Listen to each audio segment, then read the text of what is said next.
Welcome back to the channel. In today's video, I'm going to go through my Premier League transfer roundup. Just before we get into the video, if you want to just skip to clubs that you're interested in, then feel free to use the timestamps below where you can go through and select the clubs that you're interested in terms of what rumours they are potentially looking at and what players they are bringing in. And let's get into this immediately, starting off with some Aston Villa transfer news, because in the last couple of days they've been really active.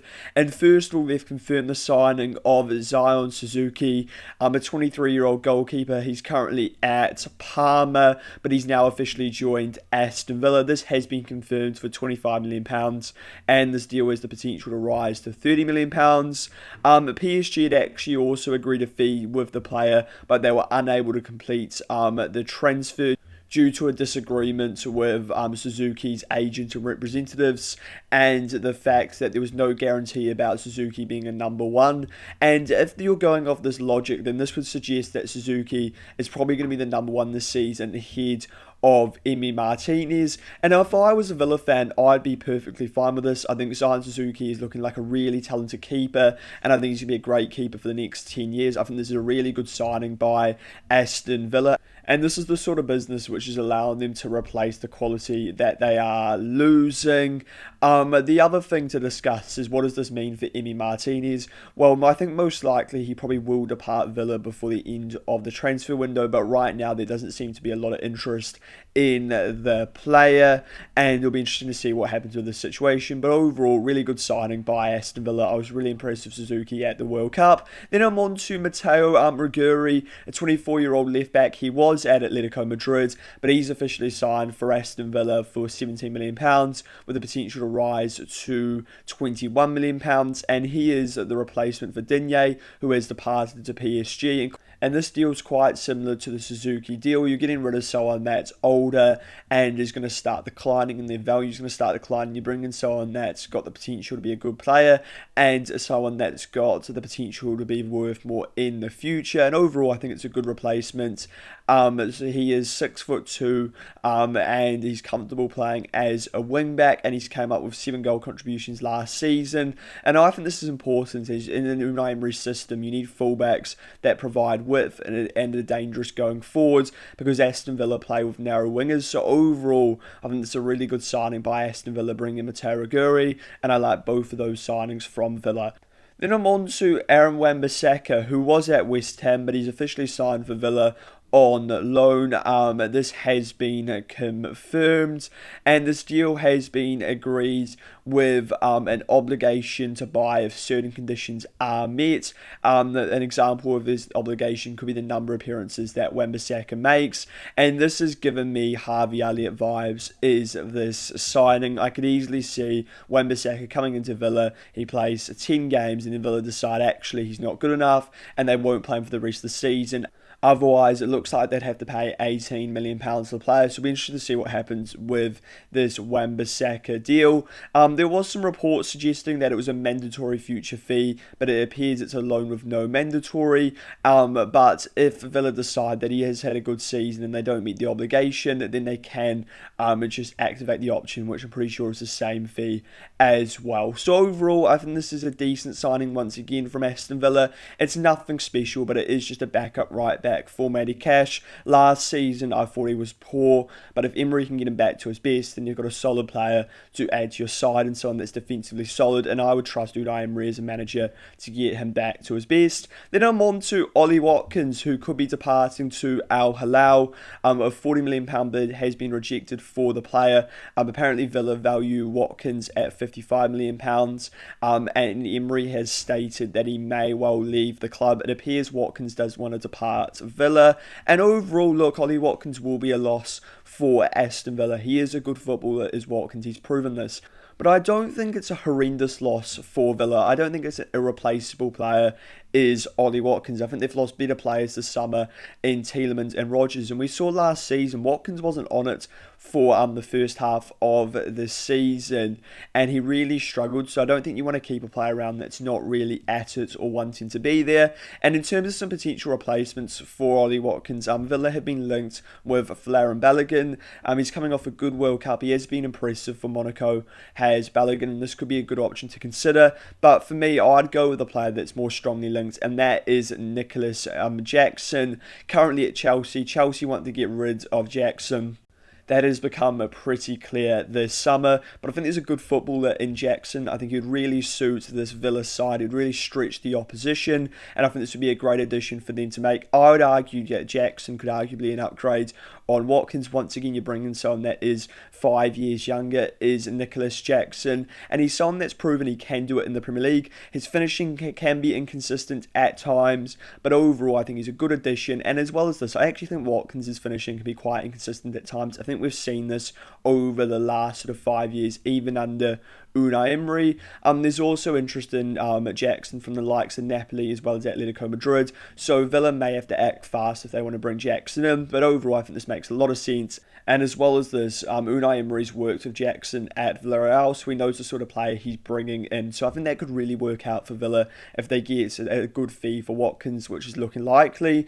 Then I'm on to a departure for Aston Villa, and this one has been confirmed. Ezri Konsa has left Villa to Arsenal. And first of all, I'm going to look at this from the Villa perspective. I think overall it's a good deal for Aston Villa, getting £50 million for a player plus £5 million in add-ons. I think that's more than what Konsa's probably worth at 28 years old. And look, Konsa's a good player, he's proven this, but once again, he is replaceable. And overall, I think that's a good sale by Villa, and I trust them to reinvest that money well under a manager like Unai Emery. For Arsenal, I think it's a decent addition for them to make. I think it's an expensive fee to pay for a 28-year-old centre-half, but I can understand the signing.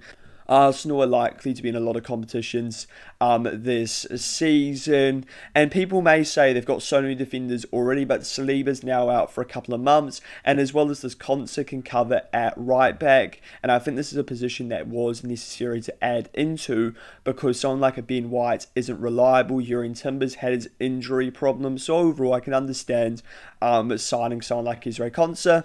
I do think they have overpaid for the player, but that is the market we are dealing with right now. Then I'm on to the potential replacement for Ezri Konsa, and that could be Howard Bellis. Villa have made a bid worth £18 million for the player, plus add-ons. This has been rejected by Southampton. Coventry, Hull and West Ham are also looking at Taylor Harwood-Bellis, and there have been some reports suggesting that Harwood-Bellis wants to leave Southampton. Overall, I think he will end up joining Villa. I think Villa's a very attractive club right now. They're in Champions League football. They've consistently competed in Europe, and they can compete for trophies, and Harwood-Bellis is currently stuck in the Championship, and that is a massive upgrade for him to take. And overall, I think this would be a decent addition for Villa to make. He's comfortable, the ball at his feet is Harwood-Bellis, and he's definitely a Premier League level defender. What I would question is, could Villa maybe get someone better than Harwood-Bellis? For me, Villa should add Harwood-Bellis into the side. But I also think Villa could consider maybe looking to add another centre-half on top of Harwood-Bellis into the side, as I don't think Harwood-Bellis is really at Konsa's level, and you may need another one to really lift the level of that defence, because overall, the other centre-halves Villa have are alright, but I think you could get better. So potentially what you could do is you could replace Ezri Konsa with Harwood-Bellis and another Premier League level defender that's maybe at a higher level than Harwood-Bellis. And what I want to do now with Aston Villa is go through a potential starting lineup. So I think this is the best lineup that they currently have, which is available at the club. So in goal, I've decided to go with Zion Suzuki. You could go with Emi Martinez. I think he's going to depart Villa, and I think Suzuki will now be the number one, so that's why he's my first choice keeper. Right back, I've gone with Matty Cash. I would pick Cash over Wan-Bissaka. I think Wan-Bissaka is a decent depth option. But that's it. And the more I think about the Wan-Bissaka signing, the more I actually like it, because last season Villa did struggle with their backup right back, so Wan-Bissaka is definitely an improvement. Centre halves, I've got Lindelof and Pau Torres. This needs to improve. I'm going to assume Taylor Harwood-Bellis does join, so I'm going to add him in. I would be looking to potentially upgrade on Pau Torres. I think you could upgrade in this position, and that's how you could replace Concert, was with two solid Premier League centre-halves instead of trying to find someone that's at Concert's level or better. Left back, I've gone with Matteo Riguri. You could go with Matson. I'd keep Riguri in for now. Midfield too, I've gone Kamara and João Gomez. I think that's solid in the midfield. But you need to add at least one more deeper midfielder, as Amadou Onana is currently out injured, and you can't rely on Boubacar Kamara to stay fit. Then moving up the pitch, I've got John McGinn on the right, so reliable as a player, and I've got no problem with that. Manzambi in the 10. Now, you could look to play Manzambi out wide. I could see him doing really well in that left wing role, because Villa don't really play with out-and-out wingers, and I could see him doing a very similar job to what McGinn did and what Morgan Rogers did, but for now, Manzambi will stay in the 10. On the left, I've gone with Buendia. I think some people would go with Garnacho. I think I would start the season with Buendia, and I would still be looking to add an attacker potentially in this left wing or 10 position, someone that could do either of those roles, as I still think Villa are a bit weak in there in terms of depth. And then up front, I've got Watkins. Most likely Watkins will depart. And in terms of in-house replacements, you could go with Tammy Abraham, but most likely you would probably go with Maggio, who looked really good in the Super Cup, and he could be a top striker in the future, but I don't think you want to trust Maggio to start immediately, so I'd go in and buy Jackson. So overall, I still think Villa need 3 or 4 players before the window ends, but with the amount that they've brought in this summer, that should be possible. And if they spin well and make some good additions, then Villa should be absolutely fine this season. I just trust Emery so much as a manager. And I think with those additions, they will get back into Champions League football next season. Then I'm on to some Sunderland transfer news, and finally I'm talking about Sunderland. It's been a while because they've just been so quiet this summer, and they've actually confirmed the signing, and that is Dayann Methalie, a 20-year-old centre-half / left-back. He's currently at Toulouse, but he's now signed for Sunderland for £25.6 million. This is a player that Sunderland have been chasing all summer. It's a player they really wanted to bring in, and the medical was initially a concern, but he has now passed it. And he's coming off a good season, is Methalie. And I think this is an addition that Sunderland needed to make. I felt left-back was a weak position for Sunderland last season, and you could improve on someone like a Ronaldo. And he's also a good option at centre-half, is Methalie. And what I like about the signing is if Sunderland decide to play a back three, I think as a left centre-half, he would definitely excel. So overall, I think this is a decent pickup by Sunderland, and I like the signing.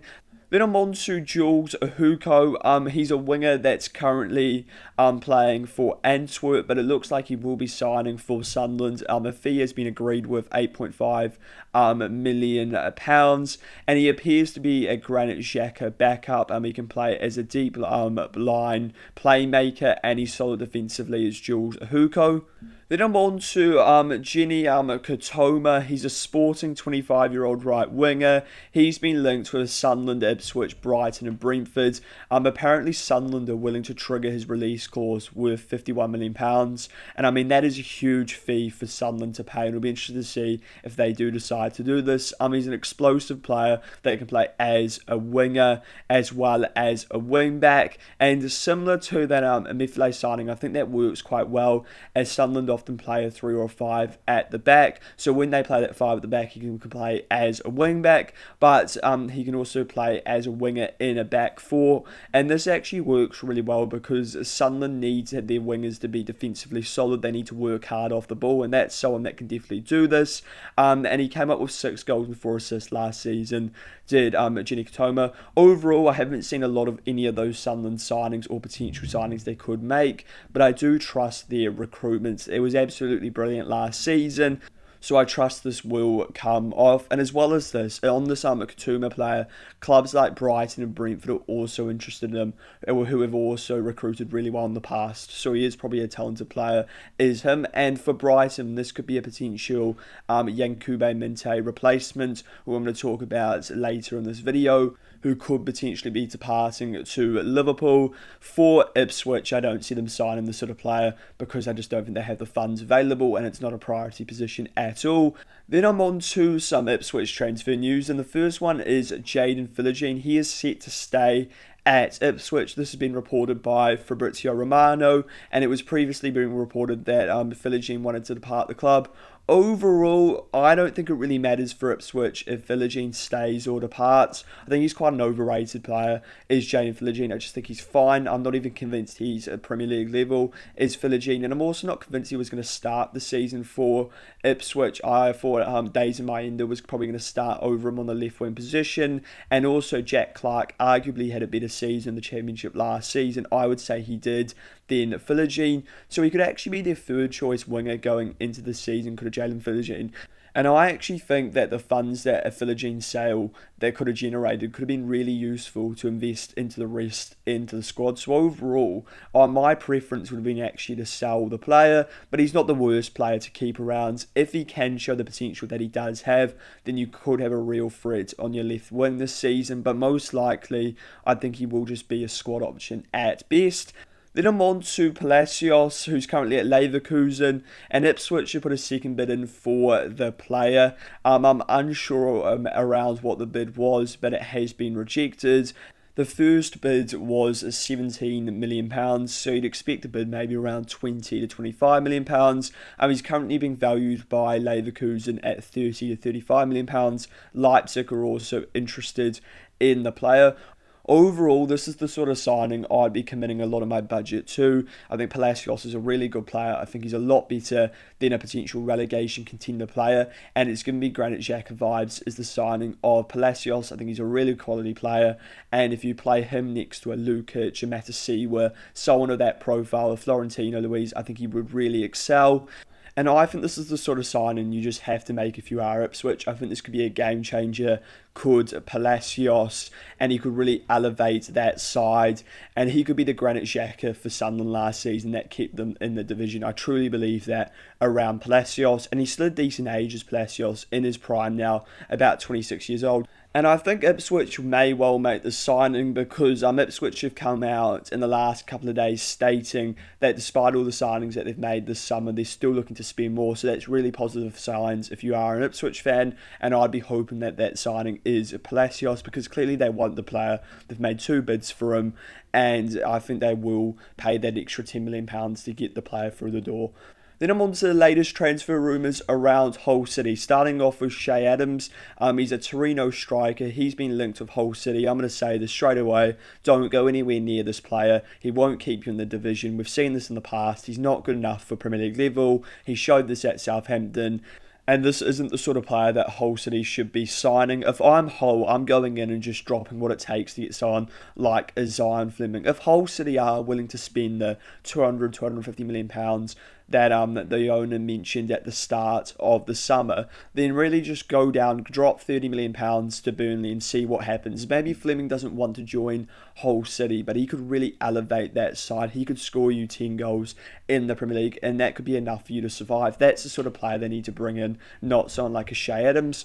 Then I'm on to Dylan Bakwa. He's currently at Nottingham Forest, and he's been linked with Hull City, has Bakwa, and so far for Forest, he hasn't featured a lot. He was signed last season, but when he was signed, he was considered a player with a lot of potential, so it could be a good signing for Hull to make. I'd probably say no because he struggled in the Prem so far. But for Hull City, they are struggling to attract players that are Prem quality. I would say this is better though than Che Adams is Bakwa. I think this would be a decent wing option for them to consider. I also think he could potentially play as a wing back if Jukovic wants to play a 5 at the back at points. Then I'm on to Ousmane Tagliati, a 24-year-old Feyenoord defensive midfielder. He's been linked with Hull City, Porto, and some clubs in Serie A. He's a defensive midfielder that's good on the ball. That's all I know about the player. If you know more, let me know in the comments. Then I'm on to Nakamura, who's a Stade de Reims winger. He's also been linked with Hull City. He came up with 14 goals and 2 assists in the second division in France last season. In the first division, he came up with 11 goals and 2 assists. That was 2 seasons ago. I think this would be a good addition for them to make. I've seen Nakamura play a bit in the past for Japan. He looks like a real talent. This could be a top signing for Hull City to make. And out of all these players that they've been linked with so far, for me, that's the one I'd be looking to make happen. I think Nakamura could do it for Hull City in the Prem. And then I've also got Yeremy Hernandez, a 23-year-old winger who can also play as an attacking midfielder. He's currently playing in Spain. He's been linked with Hull City. Last season, he came up with 11 goals and 10 assists in the second division of Spain. And Hull had been linked with him for a while. And the Hull City owner actually stated recently that the player has visited the facilities and they are advancing in negotiations. So it sounds like this deal may happen, and I think this would be a good addition for them to make. He's a very creative player, is Yeremy Hernandez, and I think Hull should be looking to buy him and Nakamura, but I think most likely it's probably one or the other, but we'll see. Then I'm on to the next player, and it is Nicola Fortini, a 20-year-old left back. He's currently at Fiorentina. He's been linked with Hull City. He's a high energetic modern day fullback. It would be a bit of a surprise if Hull City were to buy another left back. I'm not hugely convinced it's a priority area, considering you've already got Target and Giles. I think actually left back is one of the strong areas for Hull City right now, so I don't know if I'd make this addition, and I'd definitely be focusing on other positions such as a right back. Then I'm on to Kevin Danios, who's a 22-year-old midfielder. He's been linked with Hull, Forest and Crystal Palace, and apparently Palace have made an approach for the player for around £25 million plus add-ons.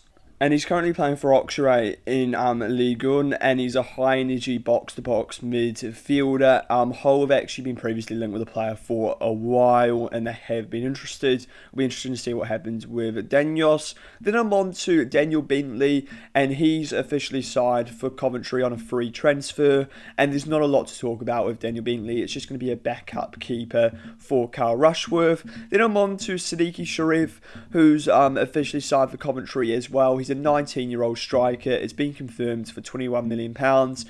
He's a quick player that will offer you something in behind, and he's a physical option, being 6'2". My concern with this sort of signing is that he is very raw, and he struggles in Turkey, and he was only given 6 months to perform, and they immediately decided at Fenerbahce that he wasn't good enough.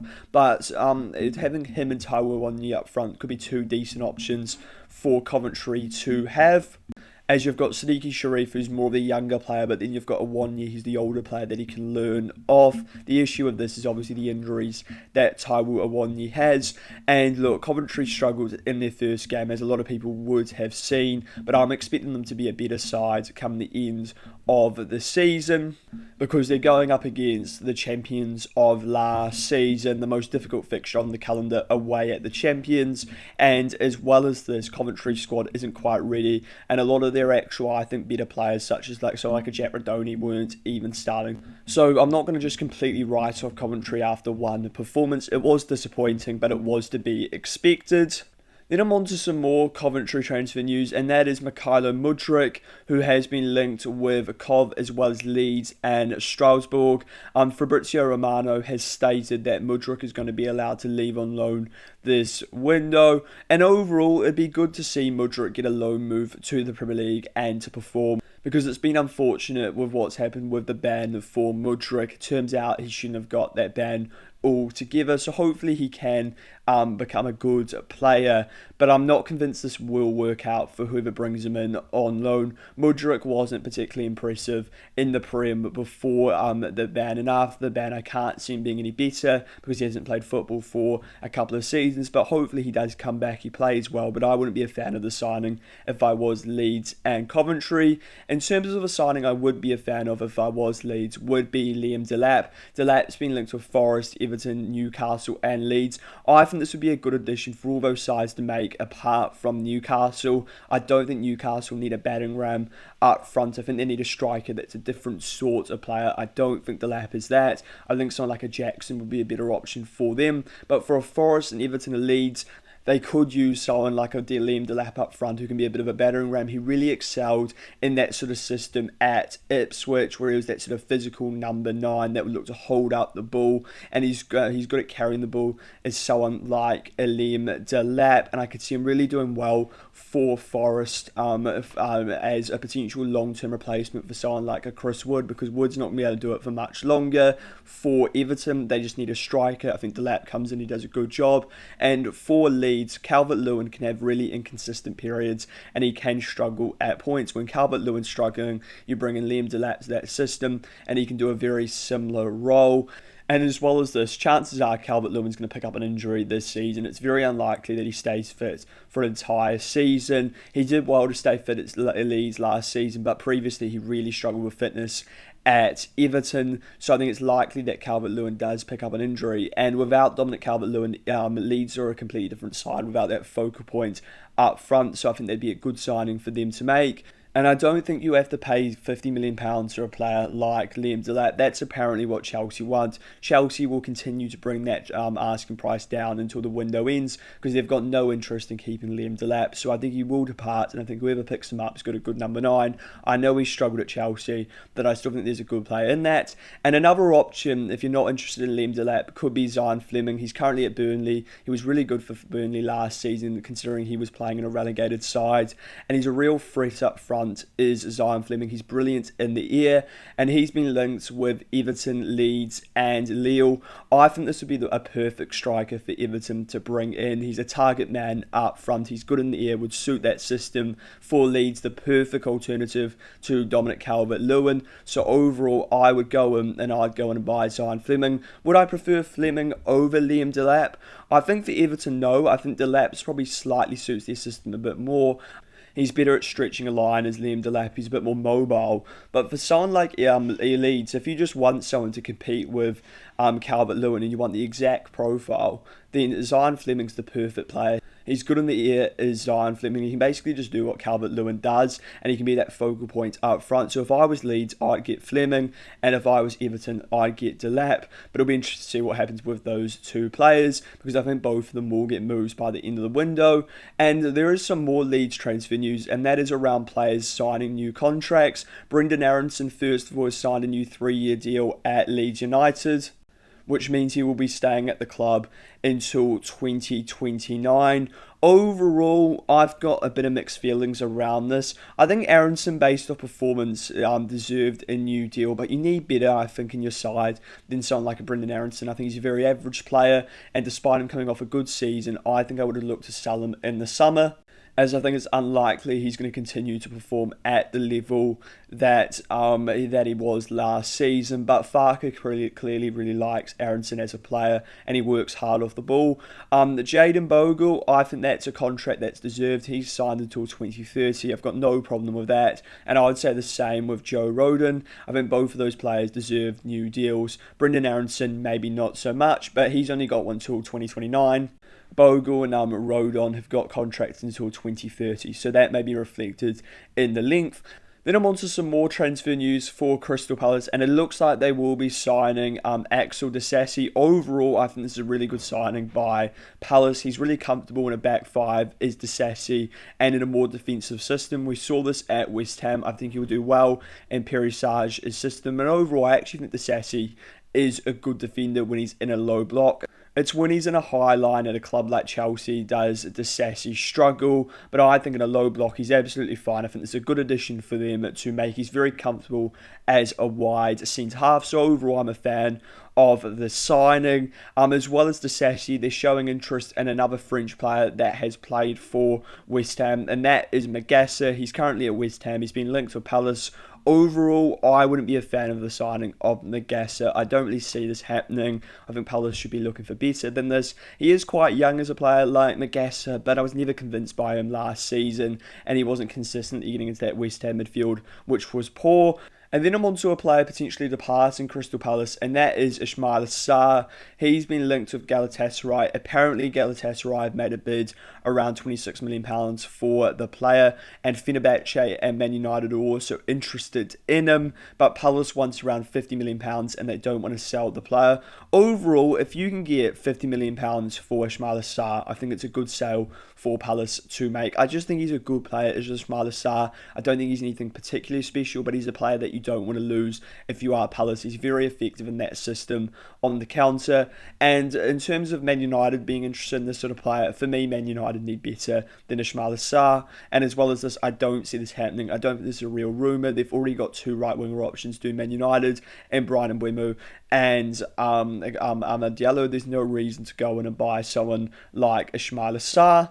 Then I'm on to Carlos Baleba, who was at Brighton, but it's looking like he will be signing for Man United. A £65 million total package has been agreed for the player, and overall, I think that's a pretty good signing by Man United. I think there was a limited amount of players that are available in this position that United could have signed this summer in terms of sixes that can cover ground, and Baleba is a player that can do this, and I think overall this could be a really good deal by Man United. Do I have doubts around the signing? Absolutely I do, because he's coming off a poor season. I think that's completely fair to say, but I think Baleba can get back to his best at Man United, and I think he'll complement Tielemans and Bruno Fernandes in that midfield perfectly well, providing some extra mobility into it. And this is the sort of profile that Man United needed to bring in this summer to complete their midfield rebuild. So overall, I do like the signing of Carlos Baleba. For Brighton, it is a loss, but you just trust their recruitment to replace him reasonably easily.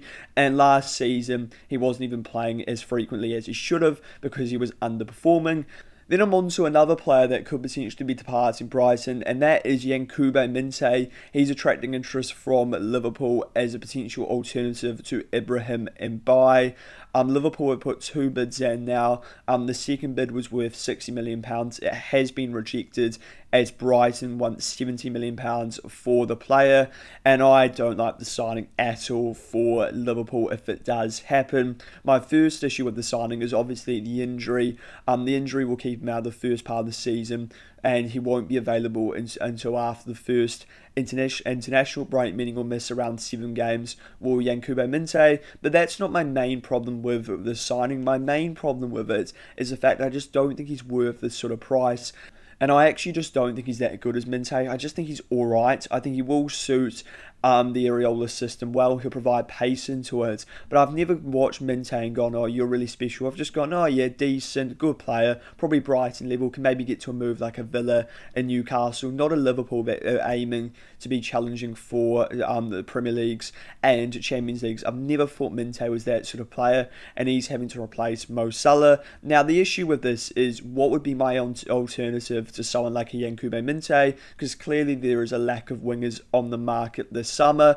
So that is something to consider when you're criticising the signing, is what is the alternative, because unfortunately for Liverpool there's a real lack of right wingers on the market this summer. Mine would probably be Ryan, who's currently at Bournemouth. I think he looks like the real deal, does Ryan. I think he's still got a couple of issues, like he's still not the perfect player as Ryan, but I think in the future he could be. He's really talented. He's a Brazilian international. He's looked really good for Bournemouth since joining. Areola's already worked with the player, and he'd probably cost you an extra £20 million with someone like a Ryan, and I would make that signing. So that would be my alternative to Yankuba Minte. Let me know in the comments, are you a fan of the signing? I'm not. For Brighton, I think it's a little bit of a loss, but I think he's easily replaceable, and that's why I don't like the signing for Liverpool, because that shouldn't be Brighton's reaction. Brighton's reaction to losing a player to Liverpool should be, oh no, we've got to replace a top-class player. They wouldn't have to be doing that with Minte, and they'd be bringing in potentially £70 million,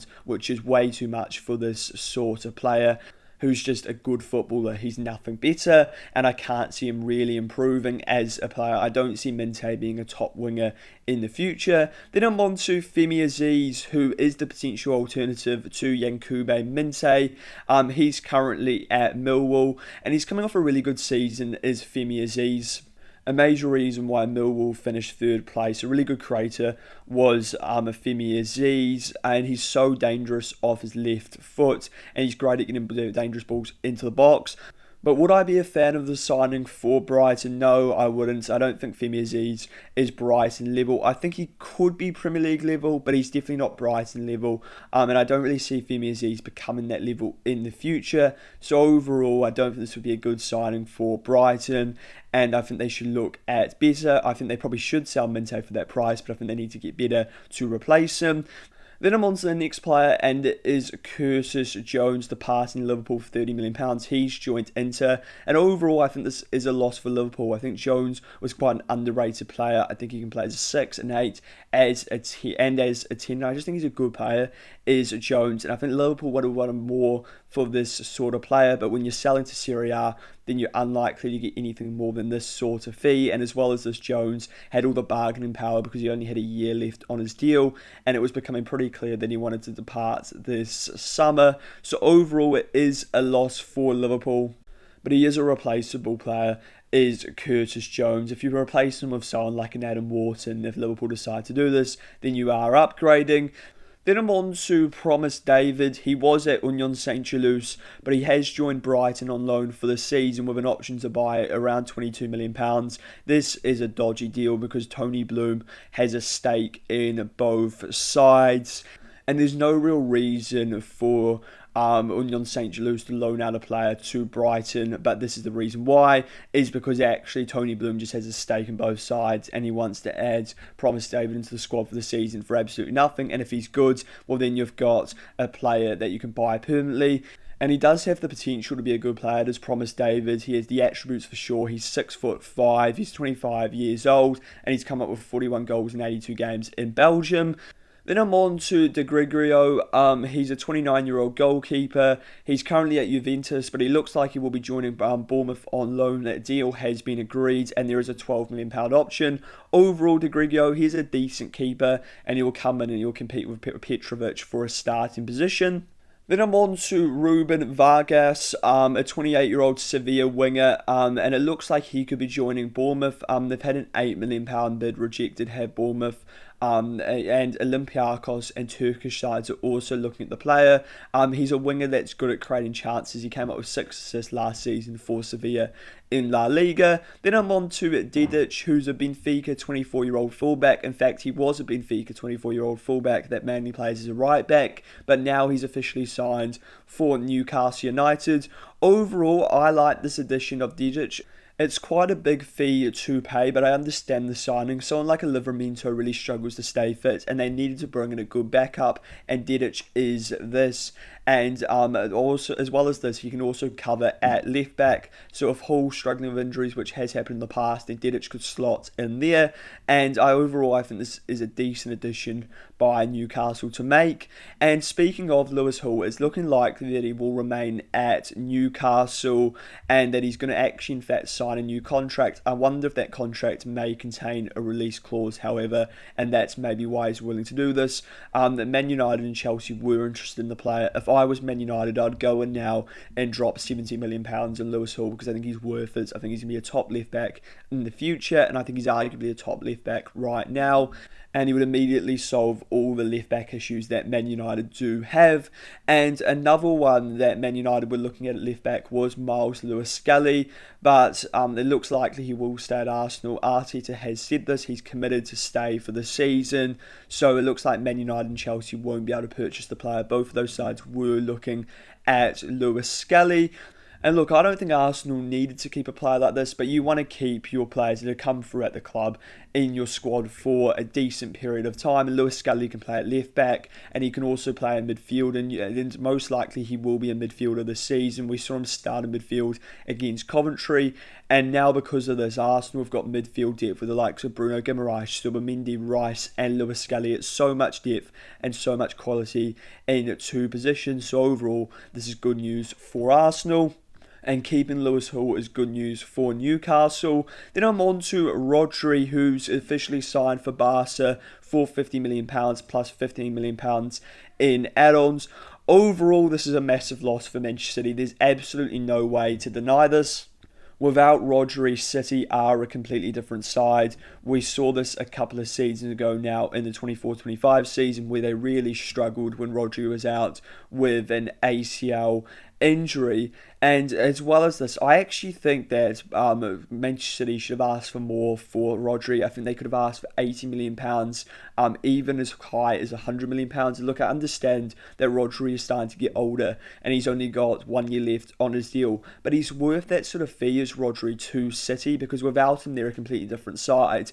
and they could have justified charging that sort of fee for Rodri. And look, what probably would happen is Barcelona would refuse to pay this, and then he'd probably join them on a free the following summer. But I think that would have been worth it for City just to keep hold of Rodri for one extra season, because he's that integral. And with a new manager joining in Maresca, it's going to be so much harder now without Rodri.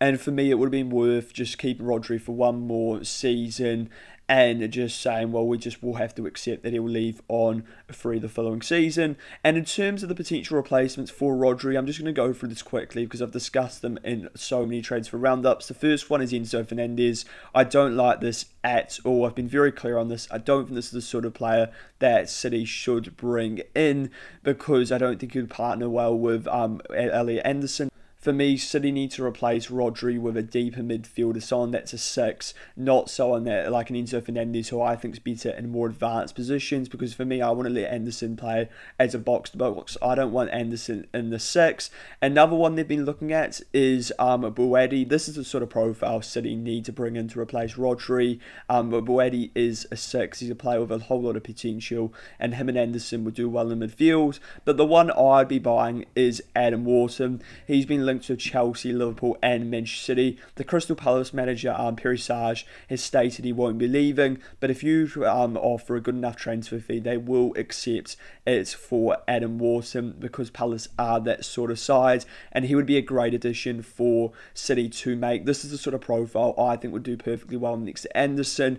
Anderson can be the more robust midfielder, the more the runner in that midfield, and someone like Wharton can be the deeper midfielder. He can control the game. And those two together could replace Rodri. Someone like an Enzo Fernandez isn't going to work well in a double pivot with Elliot Anderson. Then I'm on to a good deal for Manchester City, and that is the sale of Dayann Methalie to Al Qadish for £51 million. That's a great sale, because Reinders wasn't part of City's plans, and he hasn't been impressive since signing. So overall, that's a good sale, getting rid of Tijani Reinders. And the only reason they've got sort of that sort of fee is because they're selling him to Saudi Arabia. Then I'm on to Savinho to Spurs. Apparently, a fee has been agreed with City for £75 million plus £10 million in add-ons. And apparently part of the reason why this deal seems so expensive is it's because Omar Mamouche is also going to be sold to Spurs. And apparently he's going to be sold for the same fee that he was bought from Frankfurt. And the reason for this is because Mamouche has a sell-on clause. And to avoid the sell-on clause, they want to sell him for the same exact fee. That's what's being reported. So if this is true, then that's absolutely wrong. You shouldn't be able to just avoid sell-on clauses like this. So essentially, Mamouche has actually been brought in, I would say, more like £70 million, and Savinho has probably been brought in for £70 million as well. But that's the way of sort of avoiding those sell-on clauses. So essentially, for the two players, it's going to cost £144 million for both players. Mamouche for £59 million and Savinho for £85 million if the add-ons are completed.